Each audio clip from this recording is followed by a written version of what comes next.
এইটা 2003 সালের একটা ঘটনা, যখন আমি এইচএসসি পরীক্ষার্থী ছিলাম। জি।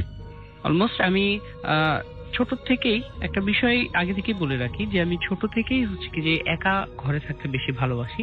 আচ্ছা। অনেক আগে থেকে এই অভ্যাসটা আমার অনেক ছোট থেকে। সো আমি যখন একা ঘরে থাকি, আমার আব্বা আম্মার কখনো এই বিষয়ে কোনো কোয়েরি ছিল না যে তুমি কেন একা থাকো। এই বিষয়টা নিয়ে কখনো কেউ মাথা ঘামায়নি। সো এরকমই একটা সময় ছিল যখন আমি হচ্ছে কি যে পড়াশোনার চাপে ছিলাম, রাত জেগে জেগে পড়তাম। এটা আমার অনেক ছোট থেকে অভ্যাস, রাত জেগে জেগে পড়তাম। সো দেন সেই সময়টা ছিল শীতের সময়, এরকম সময় ইন্টারমিডিয়েট পরীক্ষা যখন আমার সামনে ছিল, শীতের সময়, আর ঈদ সামনে ছিল। এজন্য হচ্ছে যে সবাই গ্রামের বাড়িতে চলে গেছে। তেমনই আমাদের পাশের বাড়ি বলতে হচ্ছে আমাদের বাড়ির পাশে একটা বিল্ডিং ছিল। সেই বিল্ডিংটা তিনতলা বিশিষ্ট একটা বিল্ডিং, 3টাই ফ্ল্যাট ছিল। এই ফ্ল্যাটের সকল প্রত্যেকটা ফ্যামিলি, 3টা ফ্যামিলি ছিল, 3টা ফ্যামিলি গ্রামের বাড়িতে চলে যায় তারা।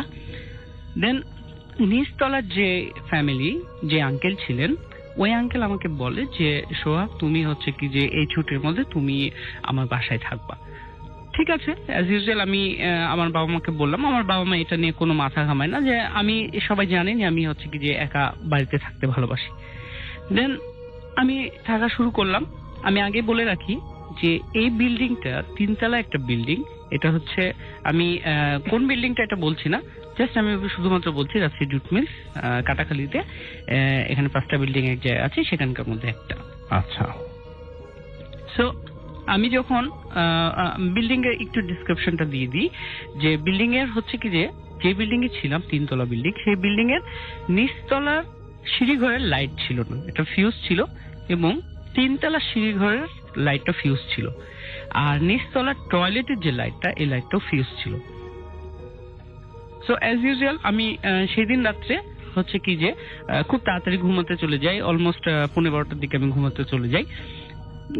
ঘুমানোর পরে অ্যাটলিস্ট আমাকে মানে 1:45টার সময় আমার ঘুমটা ভেঙে যায়। ঘুমটা ভেঙে যাওয়ার পরে আমি সরাসরি দেখতে পাচ্ছি যে নিচতলা লাইট জ্বলছে। আমার এটা হ্যালোসিনেশন না, কারণ হচ্ছে কি যে আমি একেবারে সরাসরি দেখছি আমার ঘুমটা ভেঙে গেছে। আচ্ছা। কখনো আর হ্যালোসিনেশন হলো যে ওই যে চোখে ঘুম ঘুম ভাব নিয়ে দেখছি, সেটা না, একেবারে সরাসরি আমি দেখছি যে হ্যাঁ সিঁড়িঘরের লাইটটা জ্বলছে। আমি মনে করছি যে হয়তোবা চোর এসেছে। যখন আমি টর্চ লাইট নিতে গেছি, তখন দেখছি কি যে সিঁড়িঘরের লাইটটা অফ। আমি শিওর হয়ে গেছি অ্যাজ ইউজুয়াল হয়তোবা চোরটা উপরে উঠে গেছে বা কোথাও আছে, লাইট অফ করে দিচ্ছে। আমি দরজা খুলে আস্তে আস্তে সিঁড়ির নিচটি দেখলাম, দেখার পর টর্চ দিয়ে দেখলাম কেউ নাই। এরপরে দেখছি 3তলা সিঁড়িঘরের যে লাইটটা ফিউজ ছিল সেখানে লাইট জ্বলছে। এবার আমি আরেকটু নিশ্চিত হয়েছি যে হ্যাঁ আসলেই মনে হয় চোর এসছে। আমি আস্তে আস্তে 1 পা 2 পা করে সিঁড়িতে উঠে গেলাম। উঠে যাওয়ার পরে যখন 3তলায় গেলাম, তখন মানে 3তলায় যাওয়ার আগেই দেখছি কি লাইটটা অফ। আমি টর্চ লাইট দিয়ে চারিদিকে হচ্ছে দেখলাম, কেউ নাই। আর সিঁড়িঘরের যে উপরের যে দরজাটা থাকে সেখানে লক করা আছে, সবকিছু ঠিক আছে। তখন আমি মনে করলাম যে আমি এই জিনিসটা কখনো আমার ভেতরে আসেনি যে অন্য কিছু, আমি শুধুমাত্র মনে করেছি যে হয়তো বা স্বাভাবিক ব্যাপার, আমি ভুল করছি। আমি অ্যাজ ইউজুয়াল এসে আবার শুয়ে পড়লাম। শুয়ে পড়ার ঠিক 1:45টার দিকে, আমি প্রথম ঘুম ভেঙেছিল 1:45টার দিকে, আবার ঠিক 1:45টার দিকে আবার একবার ঘুমটা ভেঙে যায়। এবারে আমি যে জিনিসটা খেয়াল করি সেটা হচ্ছে কি যে আমার টয়লেটের যে ফ্ল্যাটের নিচতলা যে ফ্ল্যাট, এই ফ্ল্যাটের টয়লেটের লাইটটা জ্বলছে। বলে রাখি যেটা যে আমার যে রুম যেখানে আমি শুয়ে থাকি, পূর্ব পশ্চিম হয়ে বিছানাটা, এই বিছানাতে পূর্ব পশ্চিম হয়ে শুয়ে থাকলে টয়লেটের দরজাটা একেবারে সরাসরি দেখা যায়। সো যেটা হচ্ছে যে টয়লেটের লাইট জ্বলছে, এবং সবচেয়ে বড় বিষয় সেটা হচ্ছে টয়লেটের দরজার উপরে একজন লোক দাঁড়িয়ে আছে, যেটা কিনা অলমোস্ট একেবারে টয়লেটের দরজার রুফ পর্যন্ত, যে লম্বা লোকটা সেটা একেবারে দরজার সোজাসুজি, দরজা মানে সমান। লোকটার পোশাকটা কেমন ছিল এটা আমি বলতে পারছি না, কারণ পোশাকটা কালো লাগছে। কারণ একটা জিনিস যে পিছন থেকে লাইট জ্বলে সামনে মুখ বা পোশাকের কালারটা কিছুই বোঝা যায় না। তবে এটা আমি ক্লিয়ার ছিলাম যে লোকটা অনেক লম্বা ছিল, অনেক ঝুলা একটা পোশাক ছিল তার গায়ে, আর চুলগুলো ছাড়া ছিল। সে ছেলে কিনা মেয়ে এটা আমি জানি না। সো আমি দেখতে পাচ্ছি যে সে দাঁড়িয়ে আছে। একটা বিষয় যে আমি ছোট থেকে যেহেতু একা একা এক ঘরে থাকতাম, সেহেতু আমি আমার বাবার কাছ থেকে আর আমার হুজুরদের কাছ থেকে যেটাই হোক আমি অনেক কিছু শিখেছি। সো আমি এই দোয়া দুরুদ গুলো এগুলো পড়ছি, দেখছি। আমি শীতের দিন ছিল, এই যে বলে না যে গুজবাম যেটাকে বলে, যে আমার গুজবাম হচ্ছে। সো আমি দেখছি আমার চোখের সামনে ঘটনাটা ঘটছে যে কোনো একজন বারান্দা টয়লেটের দরজার উপরে দাঁড়িয়ে আছে। আমি মনে মনে দোয়া দুরুদ সবকিছু পড়ছি যে কোনো কিছু যদি হয় তাহলে আমি একটা কিছু করব। সো আমি যখন হচ্ছে কি যে আমি শীতের দিন লেপ গায়ে দিয়ে আছি, তারপরেও হচ্ছে কি যে আমি ঘেমে যাচ্ছি। আমি তখনও ভাবছি যে যদি আমার এটা ভুল হয় তাহলে আমার ঘাম হবে কিসের জন্য, বা হ্যালোসিনেশন হলে আমি এটা এত শিওর হবে আমার চোখে ঘুম নেই। এরপরে যেটা হচ্ছে যে আমি সেটার দিকে তাকিয়ে আছি, তখন দেখছি যে সেই লোকটা, সেই মানুষটা আস্তে আস্তে সোজাসুজি একেবারে মানে আমার দিকে চলে আসছে, আমার ঘরের দিকে চলে আসছে। আমার ঘরের দিকে আসার পরে মানে একেবারে আস্তে আস্তে চলে আসছে, আস্তে আস্তে অলমোস্ট আমার বিছানার পাশে এসে দাঁড়ায়। আমি তখনও তার দিকে মানে একই দৃষ্টিতে তাকিয়ে আছি। আচ্ছা, একই দৃষ্টিতে তাকিয়ে আছি যে আমি সবসময় এটা ভাবছিলাম যে সে কি করে আমি এটা দেখবো আগে, তারপরে কোনো কিছু। দেন আমি যখন হচ্ছে কি যে দেখছি যে সে যখন আমার একেবারে বিছানার কাছে এসে দাঁড়িয়ে আছে, তখন আমি শিওর হয়তোবা সে একটা কিছু করতে পারে। ঠিক সেটাই, যে সে আমার বিছানার আমার লেপের উপরে হাত দিছে। হাত দেওয়ার পরে তখন আমি লেপটা ছেড়ে উঠে বসেছি। উঠে বসার সাথে সাথে যে জিনিসটা আমি খেয়াল করলাম কি আমার সচক্ষে দেখা যেটা, সেটা হচ্ছে কি যে সে আমার সামনে থেকে অদৃশ্য হয়ে গেল। একদম চোখের সামনে ঘটনাটা ঘটেছে, চোখের সামনে আমার সামনে অদৃশ্য হয়ে গেল। এই জিনিসটা আমি আজও উত্তর পাইনি। যদি সেটা আমার হ্যালোসিনেশন হতো তাহলে হয়তো আমি ঘামতাম না, বা আমার স্বপ্নের মতো লাগতো যে আমি লেপের মধ্যেই শুয়ে আছি, বাট আমি বসে আছি এমনকি আমি ঘেমে আমার মানে পুরা হচ্ছে কি যে গেঞ্জি যেটা পরেছিলাম এগুলো ভিজে গেছে, বাট আমি দেখছি যে আমার চোখের সামনে থেকে এটা অদৃশ্য হয়ে গেল। আমি এই উত্তরটা আজও পাইনি কারোর কাছে।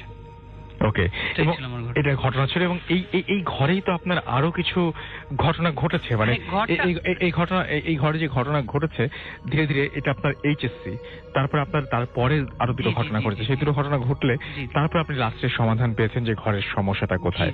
তো এর পরে যে ঘটনাটা ঘটেছিল সেটা একটু বলেন আমাকে। যেটা হচ্ছে কি যে এটা হচ্ছে ওই বিল্ডিং এ ছিল, আর আমার হচ্ছে যে আমি যে বাসায় থাকি, আমরা মানে আমাদের ফ্যামিলিটা যে বাসায় থাকে, পাশের বাড়ি যেটা, সেই বাড়ি যে আমার রুম, আমি যেখানে একাই থাকি, সেই রুমের একটু ডিসক্রিপশনটা আমি দিয়ে দিই। যেটা হচ্ছে কি যে আমার রুমে 3টা জানালা আছে, একটা দরজা আছে। 3টা জানালা এবং একটা দরজা, দুটাতেই হচ্ছে সবগুলাতেই হচ্ছে কি যে পর্দা দেওয়া আছে। অ্যাটলিস্ট থার্ড ইয়ারে যখন আমি অনার্স থার্ড ইয়ারে, তখন হচ্ছে কি যে একদিকে রাত্রে ঠিক 1:45টার দিকে বা এরকমই 1:45টার দিকে আমি পড়তে দেখছি যে আমার ঘরের অ্যাটমসফিয়ারটা চেঞ্জ হয়ে গেল বলতে যে মনে হচ্ছে যে আমার ঘর গরমের দিন, ফ্যান চলছে, জানালা দরজা সবকিছু খোলা আছে, ফ্যান চলছে, আমি বসে বসে পড়ছি টেবিলে, বাট আমার মনে হচ্ছে যে ঘরের অ্যাটমসফিয়ার চেঞ্জ হয়ে গেল। আই মিন আমার পিছিয়ে কেউ একজন দাঁড়িয়ে আছে। আচ্ছা, সে যদি একটু জোরে জোরে বুঝতে পারছিলাম, আমি বুঝতে পারছি যে সে জোরে জোরে শ্বাস নিলে, কেউ যদি আমার পিছে দাঁড়িয়ে থেকে শ্বাস নেয়, তার যে মানে থ্রোয়িং, যে এয়ার থ্রোয়িংটা, এটা আমি বুঝতে পারছি যে সে শ্বাস নিচ্ছে। তারপর আমি যখন ঘুরে তাকাই তখন পিছে কিছুই দেখতে পাই না, বাট তার কিছুক্ষণ পর আমি যে জিনিসটা খেয়াল করলাম যে আমার ঘরের বাতাসটা পুরোটাই চেঞ্জ হয়ে গেল। মানে গরমের দিন, বাট কুলিং এয়ার চলে আসছে। আচ্ছা, কুলিং এয়ার যখন চলে আসছে তখন দেখছি আমি যে আমার ঘরে বাতাসের পরিমাণটা বেড়ে গেছে, শব্দের পরিমাণ বেড়ে গেছে। অলমোস্ট ফ্যানের যে শব্দটা, এই শব্দটার চেয়ে আরেকটু বেশি শব্দ। আমি তখন যখন ঘুরে তাকিয়ে দেখছি যে জিনিসটা আমি দেখতে চাচ্ছিলাম না বা আমি আশা করিনি যে এই ধরনের কোনো কিছু একটা হবে, সেটা হচ্ছে আমার ঘরের চারটা মানে জানালা দরজা মিলে 4টা যে ওয়ে আছে, এই ওয়ে সব পর্দাগুলা একেবারে 90 ডিগ্রি অ্যাঙ্গেল ভাবে উঠছে দেয়াল থেকে।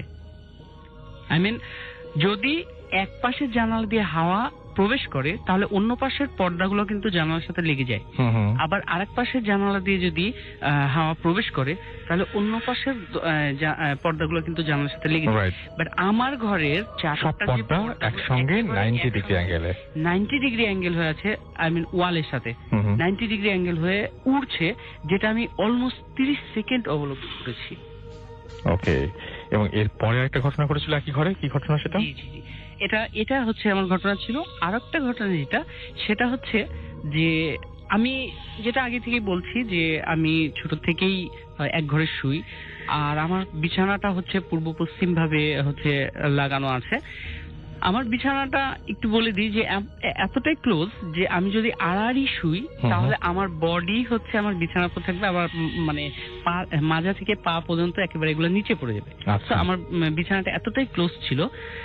তো আমি যখন হচ্ছে কি যে এই জিনিসটা হচ্ছে যখন একদিনকে রাত্রে পড়াশোনা শেষ করে আমি তখন হচ্ছে কি যে শুতে যাব, চারিদিকে সব দিকে গুজে দিয়েছি, মশারি গুজে দিয়েছি। মশারি গুজে দেওয়ার পরে আরেকটা বলি যে আমার পশ্চিম দিকে বালিশ, আর হচ্ছে পূর্ব দিকে হচ্ছে কি যে আমার পায়ের নিচে একটা কাঁথা থাকে। সো আমি যখন অনেক রাত্রি করে শুয়ে পড়লাম, শুয়ে পড়ার পরে দেখা যাচ্ছে কি যে ঠিক 2:45 বা 2:30 এই সময়ের দিকে আমার ঘুম ভেঙে গেল। ঘুম ভেঙে যাওয়ার পরে আমি যেটা খেয়াল করছি যে আমি পুরোটাই উল্টা হয়ে শুয়ে আছি। সবাই এটা ভাবতে পারে যে ঘুমানোর মধ্যে অনেকে উল্টাপাল্টা হয়ে যেতেই পারে, বাট এই জিনিসটা আমার সবচেয়ে মনে আছে যে আমি যখন ঘুমাই তখন হচ্ছে আমার বাবার মতো করে ঘুমাই, যে বুকের উপর হাত রেখে পায়ের উপর পা রেখে। এবং আপনার কোনোদিন তো এরকম হয় না, হয় না, এই জিনিসটা প্রথম। সো আমি যেটা বলছিলাম যে আমি যে পশ্চিম দিকে মাথা দিয়ে আর পূর্ব দিকে পা দিয়ে শুয়ে আছি, জাস্ট ওই 2:45 দিকে আমার ঘুম ভেঙে যায়, আর এটা 2:45 দিকে ঘুম ভেঙে যায়। তখন আমি খেয়াল করছি যে আমি পুরোটাই উল্টা ভাবে শুয়ে আছি, মানে পশ্চিম দিকে আমার পা চলে গেছে আর হচ্ছে পূর্ব দিকে আমার মাথা চলে গেছে। আই মিন, বালিশের পর আমার পা আর কাঁথার পর আমার মাথা। একটা কথা এখানে একটু খেয়াল করি যে যদি উল্টাপাল্টা হতাম তাহলে হয়তো বা আমার মশারিটা খুলে যেত, বা আমার বিছানা একটু এলোমেলো হতো, বা আমার হচ্ছে কাঁথাটা পড়ে যেত। এগুলো কিছুই হয়নি, আমি জাস্ট একেবারে উল্টা হয়ে পড়ে আছি, মানে উল্টা যেভাবে শুয়েছিলাম ওইভাবে আছি, জাস্ট উল্টা, পজিশনটা ডিফারেন্ট। দেন আমি হচ্ছে পরের 2 দিন পরে আমার হুজুরের কাছে গেলাম। হুজুরের কাছে যাওয়ার পরে যখন আমি বললাম, আমার হুজুর, আমি সবচেয়ে বড় আশ্চর্যের বিষয় সেটা হচ্ছে কি যে আমার হুজুর আমাকে বলছে যে সোহাগ, তুমি এর আগে তোমার ঘরে কোনো কিছু কি খেয়াল করেছো, এই বাতাসের আনাগোনা?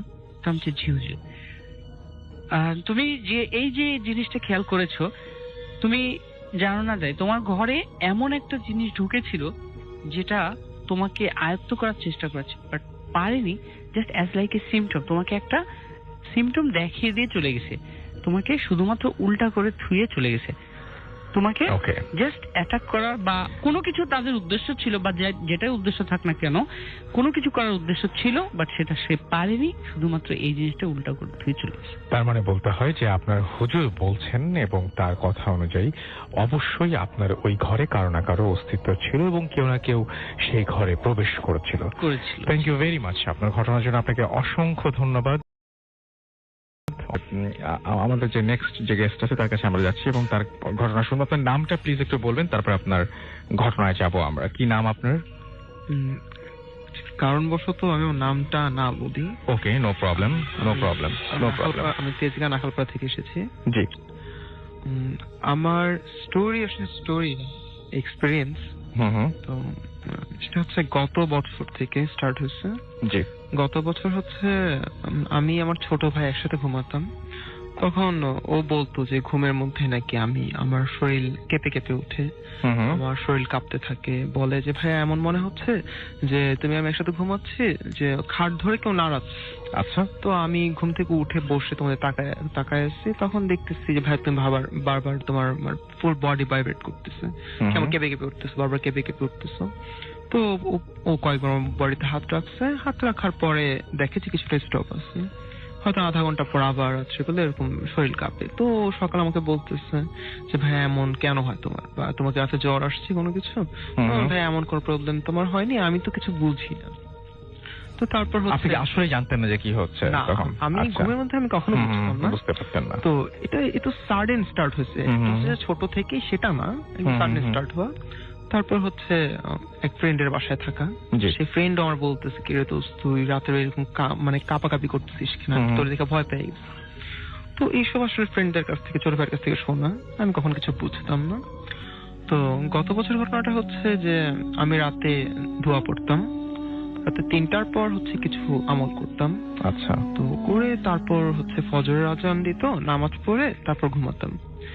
তো প্রতিদিনের মতন সেই দিনও আমি রাতে এরকম দোয়া পড়লাম, পড়ার পর হচ্ছে তখন বাজে প্রায় 4:30। তো আমি খুব টায়ার্ড ছিলাম, তো রুমে আমার বেডরুমে আর যাইনি, ড্রয়িং রুমে বসে দোয়া পড়লাম। তো পরে হচ্ছে আমি ড্রয়িং রুমের যে সোফার মধ্যে লম্বা করে শুয়ে পড়লাম। তো আমি আমার পুরো বাসার ডিসক্রিপশনটা একটু দিচ্ছি। সেটা হচ্ছে মেইন গেটের পরে হচ্ছে আমাদের ড্রয়িং রুমটা, আচ্ছা, এরপর হচ্ছে আমার রুম, তার লেফট সাইডে হচ্ছে ডাইনিং এর পর হচ্ছে কিচেন, একদম কর্নারে হচ্ছে আমার ছোট ভাইয়ের রুম, দেন হচ্ছে আমার বাবা মার রুম, তারপর হচ্ছে একটা স্টোর রুম।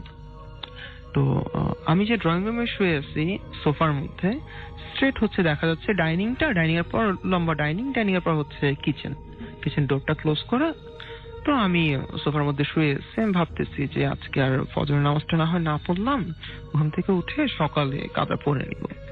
তো আমি সবসময় হচ্ছে ফোনটা আমার সাথেই রাখি, ফোনে কখনো গান শোনা হয়, একটু ওপর ডিসপ্লে দেখি। তো ওই রকম হচ্ছে কি লম্বা করে শুয়ে আসছি, তো ডিসপ্লেটা দেখলাম যে 4:30 বাজে।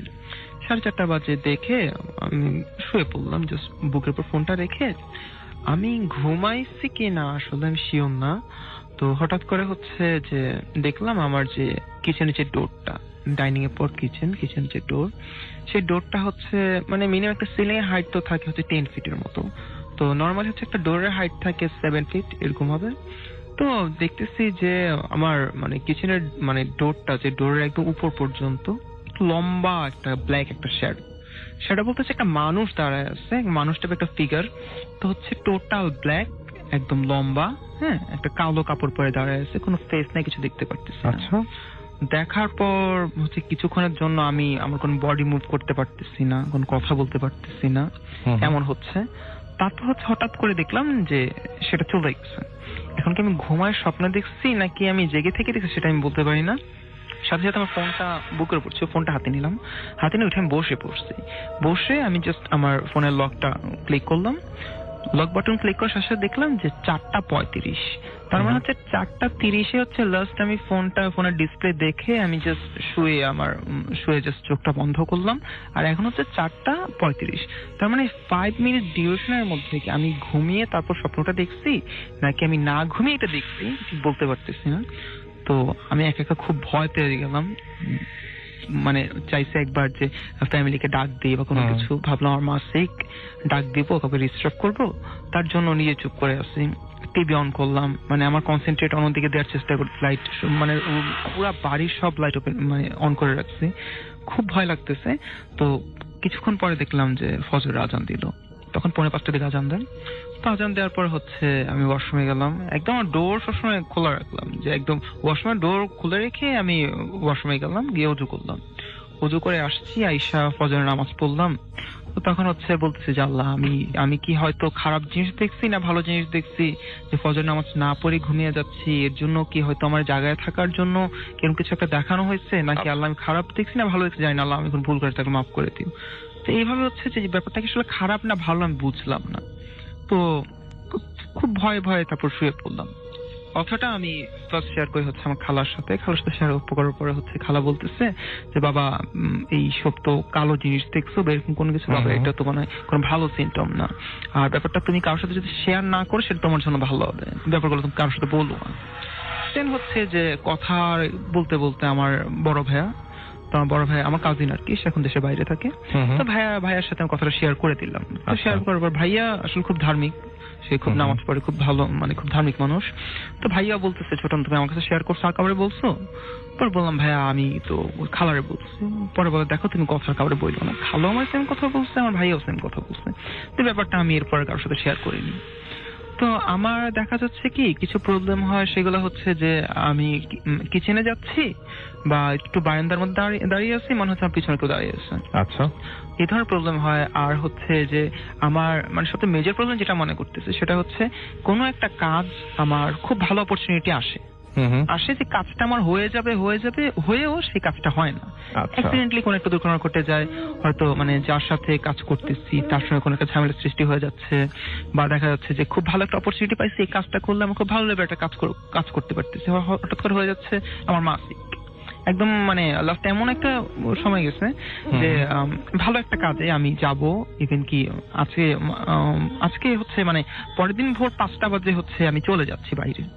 তো আজকে সারাদিন শপিং করলাম, সন্ধ্যার পর হঠাৎ করে আমার টেস্ট করছে, রিপোর্ট আসছে, আমার ইমার্জেন্সি হসপিটাল ভর্তি করানো লাগতেছে, তার কারণে হচ্ছে আমার সব কাজ ক্যান্সেল করে দেওয়া লাগতেছে। তো এমন দেখা যাচ্ছে যে মানে অনেক বড় বড় অপরচুনিটি যখন আমার আসে বা যখন খুব ভালো কোনো কিছু আমার সাথে হতে যাচ্ছে, তখনই মানে কেন জানি মানে খারাপ কিছু একটা হয়ে যাচ্ছে আমার সাথে। আচ্ছা, আর তাছাড়া হচ্ছে যে আমার এমনও হয় যে অনেক মানে কারোর সাথে আমার অনেক রিলেশন থাকার পরেও সেই রিলেশনে দেখা যাচ্ছে যে মানে যখন হচ্ছে যে মানে একটা ভালো কিছু একটা নিউজের একটা মানে ব্যাপার চলে করছেন বা এরকম কিছু ভালো কিছু একটা হয়ে যাচ্ছে, তখনই হচ্ছে যে সেই রিলেশন ব্রেকআপ বা ওরকম হতে যাচ্ছে একদম হওয়ার মুখে হচ্ছে একটা করে ঝামেলা সৃষ্টি মানে রেগুলার হয়ে যাচ্ছে। তো আমার হচ্ছে যে শরীরে কাঁপুনি দিয়ে হচ্ছে যে আমি কিছু একটা দেখার পর হচ্ছে এমন হয় যে আমি মাঝে মধ্যে এরকম স্বপ্ন দেখতাম যে কালো কিছু একটা শ্যাডো টাইপের কিছু একটা আমার সামনে আসছে। চেহারাটা কেমন একটু বলতে? আসলে চেহারা তো দেখা যেত না, জাস্ট মনে হচ্ছে এরকম 7 to 8 ফিট হাইট মিনিমাম, হ্যাঁ 7 to 8 ফিট হাইট, গায়ে কালো কাপড়, বাট কোন হচ্ছে ফেসে দেখা যায় সেটা মানে ফেসটা হচ্ছে ঢাকা, হ্যাঁ একদম হচ্ছে মানে লুকটাই না কেমন জানি, দেখলেই মানে এত ভয় লাগে। ওর কোনো ফেস নাই, কোনো ইয়া নাই, তবে একটা মানে মানুষ আকৃতি কিছু একটা হবে, হাইট হচ্ছে 7 to 8 ফিট এরকম হবে, অনেক উঁচু, হ্যাঁ একদম কালো ড্রেস, একদম হচ্ছে মাথা থেকে পা পর্যন্ত পুরাটা ঢাকা, একটা কালো ড্রেস, পায়ে কিছু আছে না, পায়ে কিছু বা হাতে কিছু এরকম কোনো কিছু দেখা যায় না, তবে হ্যাঁ একটা যে মানুষটাই, হ্যাঁ একটা ফিগার, যে মানুষের যে ফিগারটা ওই টাইপ কিছু, এটা মাস্ট বি, হ্যাঁ তার হাত আছে পা আছে, বাট ওই যে দেখা যাচ্ছে কিছু দেখা যাচ্ছে না, একদম হাতের একটা নখ পর্যন্ত দেখা যাচ্ছে না, পায়ের একটা নখ পর্যন্ত দেখা যাচ্ছে না, মাথার একটা চুল দেখা যাচ্ছে না, একদম টোটাল হচ্ছে ব্ল্যাক দিয়ে ঢাকা। দেখা যাচ্ছে আমি যখন চুল দেখেননি, না কোনো চুল টুল কিচ্ছু না, কোনো চুল টুল কিচ্ছু না, একদম লাইক দেখা যাচ্ছে কি একটা মানুষ দাঁড়িয়ে আছে, এর উপর হচ্ছে একটা কালো কাপড়, যদি জাস্ট লম্বা কালো কাপড় ছেড়ে দেয়া হয়, যেই ফিগারটা চলে আসবে, এবার যে ফিগারটা চলে আসবে একদম দ্যাটস ইট। তার মানে একটা মানুষকে যদি পুরোপুরি কালো কাপড় দিয়ে ঢেকে দেওয়া হয় মাথার উপর থেকে, হ্যাঁ একদম মানে লম্বা হাইটের একটা কাপড় দিয়ে যদি মাথার উপর থেকে মানুষকে ঢেকে দেওয়া হয়, জাস্ট একটা ফিগার যে শো করবে, জাস্ট এইটাই, বেশি কোনো কিছুই না। আর হচ্ছে হ্যাঁ দেখা যাচ্ছে যে মানে একদম যে চিকন লম্বা না সেরকম না, একটা মানুষের ফিগারটা যেরকম হয় একটু হেলদি টাইপের, এর উপর যদি একটা ব্ল্যাক একটা কাপড় পুরো তার মাথা থেকে পা পর্যন্ত ঢেকে দেওয়া হয়, যে শেপটা আসবে একদম দ্যাটস ইট। দেখা যাচ্ছে এই স্বপ্নটা হচ্ছে আমি রেগুলারই আগে দেখতাম হচ্ছে স্বপ্ন দেখছি, দেখা যাচ্ছে দেখার পরে যে ধরলেন যে আজকে রাতে দেখছি, কালে ঘুম থেকে উঠছে না, স্বপ্ন দেখতাম বলতে হচ্ছে কি মাঝে মধ্যে এমন হতো যে সারা রাত্রিতে ঘুমালে আমি এই জিনিসটা দেখতেছি বলতে যে সামনে দেখতেছি সেটা না, স্বপ্ন দেখতেছি আমার বাবা মা আছে, সবাই আছে, এর সাথে হচ্ছে এই জিনিসটা দেখে আমি ভয় পাচ্ছি। স্বপ্ন দেখে আমি ঘুম থেকে উঠে যাওয়ার পর আমি দেখতেছি আমার পাশে কেউ নাই, হ্যাঁ মানে অন্য কিছু দেখতেছি না, সামনাসামনি কেউ বসে আছে, এসব কিছু দেখতেছি, এসব কিছু না, আবার ঘুমাচ্ছি, হয়তো আধা ঘন্টা 1 ঘন্টা পর আবার ঘুমাচ্ছি কতক্ষণ 10 মিনিট 15 মিনিট, আবার সে স্বপ্ন দেখলাম। এমন কিছু রাত গেছে যে একই রাত্রে আমি 5 থেকে 6 বার একটু ঘুমাচ্ছি, একটু করে স্বপ্ন দেখতেছি। সাথে হয় কি পরের দিন সকালে একদম টানা 2 দিন আমি কিছুই খেতে পারি না, খাওয়ার মতো কোন রুচি থাকে আমার মুখে, একদম কিছু খেতে পারি না, আর হয়তো আমি চোখ বন্ধই করতে পারি না, এমন অবস্থা হয়ে যায় যে ঘুমালে তো আমি এটা স্বপ্ন দেখবো, তার জন্য ভয় ঘুমাতে পারি না। 2-3 দেখা যাচ্ছে খাওয়া ঘুম একদম বন্ধ, ইভেন কি দেখা যায় 2 দিন আমি এত সিক হয়ে পড়ি যে হচ্ছে মানে একদম আমার গায়ে কোনো শক্তি নেই, 2 দিন হচ্ছে শুকায়, আমার চেহারাটা একদম চেঞ্জ হয়ে যায়। তো হচ্ছে এই ধরনের প্রবলেম দেখার পর, কয়েকবার দেখার পর হচ্ছে আমি কয়েকজন মানে হুজুর টাইপের ওনাকে দেখাইতে গেছি। কেউ কেউ হয়তো মানে আমার ট্রিটমেন্ট করতে স্ট্রেট মানা করে দিচ্ছে যে আসলে আমাদের ধারা হবে না, আমরা পারবো না। আবার কিছু কিছু মানুষের কাছে গেছে, ওনার এভাবে বলছে, মানে ডিরেক্টলি বলতে পারেনি, রিলেটিভ টাইপ যারা, ওনার মানে ডিরেক্ট বলেনি, ডিরেক্ট না করেনি, আচ্ছা বাবা হ্যাঁ ঠিক আছে দেখবো, বাবা তুমি আজকে না কালকে আসো, নেক্সট উইক অ্যাভয়েড করেছে বলতে পারে যায়। মানে ডিরেক্টলি তো কিছু বলতে পারে না, ইনডিরেক্টলি অ্যাভয়েড করছে। তারপর হচ্ছে একবার, দুইবার, তিনবার, কতবার দেখা যাচ্ছে আমার ফ্যামিলিও বলতেছে ঠিক আছে সে হয়তো আজকে বিজি আছে, কালকে যাও না, পরশু যাও না। তো ব্যাপারটা আমি বুঝতেছি যে তার হচ্ছে ইনডিরেক্টলি আমার অ্যাভয়েড করতেছে। তো তারপর হচ্ছে নিজের থেকে আস্তে আস্তে ইগনোর করা। তো মূলত হচ্ছে যে এই যে আমার যে এই ধরনের প্রবলেমটা, রাতের স্বপ্ন দেখে, এটা হচ্ছে আমার সবচেয়ে মানে বেশি প্রবলেম হতো, যে রাতের ঘুম একদম নাই। তো এখনো হচ্ছে আমার এই যে মানে কিছু কিছু কাজ হবে বলে হয় না, এটা এখনো হচ্ছে। কিন্তু ওই যে রাতের যে ঘুমের যে ব্যাপারটা, সেটা হচ্ছে আমার বাবা তেজগাঁর হচ্ছে রহিম মেটাল মসজিদ, সেই মসজিদের হুজুর যে ওনাকে নিয়ে গেছিল আমার বাসায়, যাওয়ার পর বলতেছে যে ভাই আপনার তো ভাতিজার এই প্রবলেম, আপনি কিছু কি করবেন করেন। তো ওই যে আঙ্কেল ছিল উনি হচ্ছে আমাকে 2টা তাবিজ দিয়েছে, বলছে যে একটা হচ্ছে তোমার হাতে রাখবা, ডান হাতে পরে থাকবা, আর একটা হচ্ছে তোমার বালিশের মধ্যে, যে বালিশে তুমি ঘুমাও রেগুলার, সেই বালিশের মধ্যে রেখে দিবা। ওই বালিশের মাথায় তুমি সবসময় ঘুমাবা, তো ওই বালিশ ছাড়া তুমি ঘুমাবা না। আর এই তাবিজ যদি তোমার সাথে রাখো আর এই বালিশে যদি ঘুমাও, তাহলে ইনশাআল্লাহ কোনো প্রবলেম হবে না। আর তোমাদের বাসায় একটু প্রবলেম আছে টুকটাক, ওইটা আমি দেখতেছি। তো এই বলে যে সে চলে গেল। আল্লাহর রহমতে এরপর থেকে হচ্ছে আমার যে রাতের যে প্রবলেমটা, যে শরীরে ঝাঁকুনি, কাঁপুনি ওঠা, অথবা রাতে যে রেগুলার যে স্বপ্ন দেখি, এইগুলো আল্লাহর রহমতে এই পর্যন্ত আমার হয়নি। এখন আল্লাহর মতো সে আগে থেকে ভালো আছে। তো ব্যাপারটা হচ্ছে এখন আমার সাথে যেটা হয় সেটা হচ্ছে যে এই যে মানে খুব ভালো ভালো কিছু অপরচুনিটি আমার আসে, এসে হবে হবে হবে বলে কাজটা হয় না। হ্যাঁ, এটা আমি এখন পর্যন্ত এটা ফেস করতেছি। Thank you very much. আমরা এখন চলে যাবো আবার হাফেজ মঈনুদ্দিন ভাইয়ের কাছে তার সেকেন্ড স্টোরি শোনার জন্য, তারপরে আবারও ফিরে আসবো আপনাদের কাছে। Stay tune. আপনার নামটা তো আমরা বলেই দিলাম, আমরা সরাসরি ঘটনায় চলে যাই। ঠিক আছে ভাই। আমি একটা মেয়ে জিন ছাড়াতে গেছিলাম। জি। ফেব্রুয়ারি 2 তারিখে তো পরীক্ষার আগে গিয়ে ওকে জিনের যে ধরা, তো ও ছিল, তার গায়ের রংটা ছিল কালো বর্ণ। আমি যখন ওর গার্জিয়ান সবাইকে নিয়ে বসে জিনটাকে হাজির করানো হয় ওর শরীর থেকে, তখন তার গায়ের রংটা একেবারে পরিষ্কার হয়ে গেছে, একেবারে হলুদ বর্ণ, যা দেখতে খুব সুন্দর দেখা যাচ্ছিল। আচ্ছা। মেয়েটার গায়ের রং ছিল কালো, কিন্তু যখন তাকে আমি বসে যখন কাজ করতে জিনকে হাজির করালাম, তখন ওর গায়ের রং একেবারে পরিষ্কার। আর ও কিন্তু চোখে কাজল দেয়নি, তখন তার চোখটার মধ্যে পুরো টানা ধরে কাজল ছিল। যখন সেটা হাজির করলাম, তখন আমি তাকে জিজ্ঞেস করলাম যে তুমি কোথা থেকে ধরছো বা কেন বা ধরছো, তুমি চলে যাও। ও কথা বলে না, ও শুধু ঘুমাইতেছিল, কান্না করতেছিল, বুম বুম করে কান্না করতেছিল। তখন আমি ওকে বলছি, দেখো তুমি আজকে চলে যাবা, তুমি এখানে থাকতে পারবো না, কোথা থেকে আসছো বলে দাও, তুমি থাকতে পারবো না, চলে যাও। ও যখন বারবার কথাটা বলতেছে, ও এমন রাগান্বিত হয়েছে যে ও যখন চোখটা খুলছে, চোখ বন্ধ ছিল তো, চোখটা যখন তাকালো আমাদের দিকে, সাথে সাথে কিছুক্ষণের মধ্যেই ঘরের বাতিটা ফিউজ হয়ে গেছে, আপনি বন্ধ হয়ে গেছে। আর ওর চোখ এমন হয়েছে যা ওর সবাই ভয় পাইছে, চোখটা ব্যতিক্রম, পুরো একেবারে ব্যতিক্রম, যা সবাই দেখে ভয়। আর ঘরের বাতিটা ফিউজ হয়ে যাওয়ার কারণে সেই ঘরটাতে এমন আলো হয়েছে, মনে হচ্ছে ঘরের মধ্যে আগুন জ্বলতেছে, আগুনের আভা যেমন পুরো ঘরটা লাল করে ফেলে, এরকম ঘরটা আলোকিত হয়ে গেছে। আচ্ছা। এরপরে যখন আমি বললাম যে তুমি চলে যাবা, তখন ও আমাকে বলছে ঠিক আছে যাব, আমাকে লাল শাড়ি দিতে হবে আর একটা মুরগি দিতে হবে, আমি ঢাকেশ্বরী মন্দির থেকে আসছি। আচ্ছা। আমি ঢাকেশ্বরী মন্দির থেকে আসছি, আমি সেখানে চলে যাব, তোমরা সেখানে গিয়ে একটা মুরগি আর লাল শাড়ি দিয়ে এসো, তারপর আমি যাব। আমি ওদেরকে বললাম ঠিক আছে, আপনারা একটা লাল কাপড় দিয়ে একটা মুরগি দিয়ে ঢাকেশ্বরী মন্দিরকে নিয়ে দিয়ে আসেন। ও থাকবে না, চলে যাবে। পরবর্তীতে তারা সুস্থ হয়ে আসে। আচ্ছা, সেই জিনটা চলে যায়। সেটা মন্দির থেকে আসা ছিল, ঢাকেশ্বরী মন্দির থেকে। আচ্ছা, এবং আপনি দেখলেন যে যখন চোখ খুললো তখন লাইট ফিউজ হয়ে গেল, লাইট বাতিটা। আচ্ছা, আপনি তো আজকেও আমাদের ফেসবুকের ছবিতে নেই, আপনি ছবি তোলেন না, আপনি টিভি দেখেন না? আমি কখনো টিভি সিনেমাও দেখেন না? না না, এগুলো কিচ্ছু দেখেন না। কিন্তু এই জিনিসগুলো আমরা কিন্তু হরর ফিল্মে মানে দেখি, এবং এই জিনিসগুলো কিন্তু হয় যে এরকম চোখ খুললো, লাইট ফিউজ হয়ে গেল, এই জিনিসগুলো কিন্তু দেখে। দেখেন মানে ব্যাপারটা হচ্ছে কি যে সমস্ত জিনিস সব মানে মানুষজন শোনেন বা বহুদিন ধরে প্রচলিত, সেই সমস্ত জিনিসই কিন্তু পরে বইয়ে লেখা হয়, সেই সমস্ত জিনিসই কিন্তু মুভিতে উঠে আসে।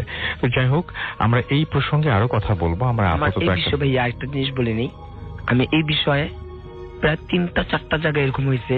যেমন আমি একটা ফ্যাক্টরিতে গেছিলাম, সমস্যা ছিল, যখনই বসছি হাজির করাবো ওই সময়তে তার 6টা বাতি ছিল, টিউবলাইট গুলো লম্বা, সাথে সাথে শেষ হয়ে গেছে, ফিউজ হয়ে গেছে। পরের লোক আমাকে জিজ্ঞেস করতেছে, ভাইয়া বাতি কেন ফিউজ হয়? তখন হ্যাঁ, বাতি ফিউজ হয়ে গেছে, সেটা নিয়ে আসে। ওকে, আপনার নামটা প্লিজ একটু বলবেন, তারপর আপনার ঘটনায় যাব আমরা। জি, আসসালামু আলাইকুম রাসেল ভাই। আমি ইকবাল হাসান সোহাগ বলছিলাম। জি, আপনার ঘটনায় চাই আমরা। জি, আমি সরাসরি আমার ঘটনায় চলে আসছি। এটা হচ্ছে সিরাজগঞ্জের একটা ঘটনা। জি জি। এই ঘটনাটাই হচ্ছে কি যে আমার বন্ধু, একটা বন্ধু আর বড় ভাই, দুই বন্ধুর নাম হচ্ছে ফাহিম, আর বড় ভাইয়ের নাম হচ্ছে ফাহাদ। আচ্ছা। তো ঘটনাটা ঘটে হচ্ছে বড় ভাইয়ের সাথে, ফাহাদ ভাইয়ের সাথে। তো আমার বন্ধুটা হচ্ছে কি যে আমার সাথে পড়াশোনা করতো রাজশাহীতে, আর আমার ওই যে ফাহিমের বড় ভাই যে ফাহাদ ভাইয়া, উনি ঢাকায় পড়াশোনা করতো। তো কোন একটা সময় আমরা হচ্ছে কি যে ফাহাদ ভাইয়ের সাথে মিট করি, তখন ফাহাদ ভাই আমাকে এই ঘটনাটা বলে, যেভাবে বলেন। তো আমি সরাসরি ঘটনায় চলে যাচ্ছি। ফাহাদ ভাইয়া ছুটিতে, কোন একটা ভ্যাকেশনের ছুটিতে হচ্ছে ইয়েতে আসেন, সিরাজগঞ্জে ওদের গ্রামের বাড়িতে আসেন। গ্রামের বাড়ির ডিসক্রিপশন আমি একটু দিয়ে দিই যে ওনাদের বাড়ি থেকে প্রায় 500 মিটার, হাফ কিলোমিটার দূরে একটা বাজার আছে। আমি গ্রামের নামটাও বলছি না বা বাজারের নামটাও বলছি না। সেটা হচ্ছে কি যে, তো এই যে হাফ কিলোমিটার রাস্তা, এই রাস্তার মাঝখানে একটু জঙ্গল পড়ে, জঙ্গল, বাঁশের ঝাড়, এগুলো সবগুলাই থাকে। তো উনি কোন একটা ভ্যাকেশনে ঢাকা থেকে ছুটিতে হচ্ছে কি যে গ্রামের বাড়িতে চলে যাওয়ার পরে তিনি গ্রামের বন্ধু বান্ধবের সাথে গল্প করার পরে অনেক রাত পর্যন্ত অনেক কিছু খাওয়া দাওয়া করেন, যেটা হচ্ছে ভাজা পোড়া, যেটা করে বাজারে যেটা হয় সচরাচর। এটা করার পরে তিনি খাওয়া দাওয়া করে মানে বন্ধু বান্ধবের সাথে গল্প গুজব করার পরে প্রায় 11টা বেজে যায় রাত্রি। তখন সবাই যার যার বাড়িতে চলে যায়। ঠিক একইভাবে ফাহাদ ভাইয়াও চলে আসে। আস্তে আস্তে ওই রাস্তা দিয়ে আসার সময় তিনি গ্রামের ওই রাস্তা পরিচিত, ওই রাস্তাতে কিছু হয় না এটা উনি জানেন। এইভাবে উনি কখনো এত রাত্রে আসেননি। তো সেদিনকে রাত্রে তিনি চলে আসছেন। আসার পরে ঠিক রাস্তার মাঝখানে যখন চলে আসলেন, মানে দুইটার দূরত্বে যখন মাঝখানে তিনি ওই বাঁশঝাড়ের কাছে, তখন ওই বাঁশঝাড়ের কাছে খুব জোরে সর শব্দ শুরু হয়। যদি কখনো জোরে বাতাস বয় যে শব্দটা হয় বাঁশঝাড়ে, এরকম শব্দ শুরু হয়। আর হচ্ছে কি যে উনি উনার গায়ে একটা অনুভব করেন যে একটা উষ্ণ বাতাস উনার গায়ে লেগে চলে যায়। আচ্ছা। তিনি এটা কিছু মনে করেন না। তিনি সচরাচর রাত্রেবেলায় চলে আসেন। চলে আসার পরে হাত মুখ ধুয়ে ওনার মা ওনাকে বলেন কি যে ভাত খেয়ে যা। তখন উনি বলছে যে না আমি খাবো না, ভাল লাগছে না। মানে ওনার শরীরটা তখন থেকেই একটু অন্যরকম হওয়া শুরু হয়। আচ্ছা। সে রাত্রে উনি ঘুমিয়ে যান। ঘুমানোর পরে সে রাত্রে তার অনেক জ্বর চলে আসে, হঠাৎ করে অনেক জ্বর চলে আসে। ঘুমের মাঝখানে তিনি গভীর রাত্রে সে ঘুম ভেঙে যায়। ঘুমের মাঝখানে সে দেখে কি যে তার বিছানার চারপাশে 7টা ছায়া দাঁড়িয়ে আছে। 7টা ছায়া দাঁড়িয়ে আছে। সে মনে করে কি যে আমি হয়তো বা ঘুমের মধ্যে আছি, আমি এটা ভুল করছি হয়তো। তো 7টা ছায়া যেহেতু দাঁড়িয়ে আছে, তখন হচ্ছে কি যে তিনি কি করলেন, আবার ঘুমিয়ে গেলেন। বাট পরের দিন ঠিক একই সময়ে আবার তার ঘুম ভেঙে যায়, কিন্তু পরের দিন সে একেবারে সুস্থ, তার কোনো জ্বর থাকে না। একেবারে সুস্থ মানুষ, কোনো জ্বর নাই, কিন্তু এই যে আগের দিন রাত্রে যেভাবে ঘুম ভেঙে গিয়েছিল, পরের দিন রাত্রেও ঘুম ভেঙে গিয়েছে এবং তিনি স্পষ্ট দেখতে পাচ্ছেন ওই 7টা ছায়া তার বিছানার চারপাশ দিয়ে দাঁড়িয়ে আছে।